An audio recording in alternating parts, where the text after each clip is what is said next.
তোমরা যারা ডাব্লিউবিপি ইন্টারভিউর জন্য প্রস্তুতি নিচ্ছ একটু ভালো করে খেয়াল রাখো, কারণ হচ্ছে তোমাদের 17 তারিখ পর্যন্ত তোমাদের ইন্টারভিউটা চলবে।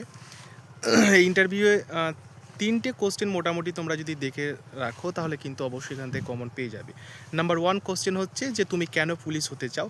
সেকেন্ড কোশ্চেন হচ্ছে বর্তমানে তুমি কী করো। আর থার্ড নাম্বার কোশ্চেন হচ্ছে যে যদি তোমাদের গ্র্যাজুয়েশন থাকে কারো এবং যদি অনার্স থাকে তাহলে তার উপর প্রিলিমিনারি কিছু কোশ্চেন তোমাকে মনে রাখতে হবে, ঠিক আছে? ব্যাস এই 3টে যদি ভালো করে তুমি রিড করে যাও, ভালো করে রিভিশন করে যাও, তাহলে এর মধ্যে কিন্তু অবশ্যই তুমি কমন পেয়ে যাবে, আর পেতেই হবে, ঠিক আছে? কারণ আমি 31 তারিখ ইন্টারভিউ দিয়ে এসেছি মালদা পুলিশ লাইন থেকে।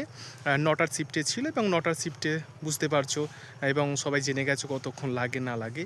তো যাই হোক, এই 3টে কোশ্চেন ভালো করে রিড করে যাবে, এখান থেকে কমন চলে আসবে, ঠিক আছে? তো তোমরা ভালো করে দাও, ইন্টারভিউ ভালো করে দিয়ে আসো।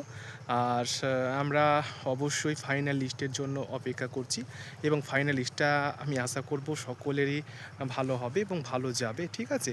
সকলকে অল দ্য বেস্ট, ভালো থেকো।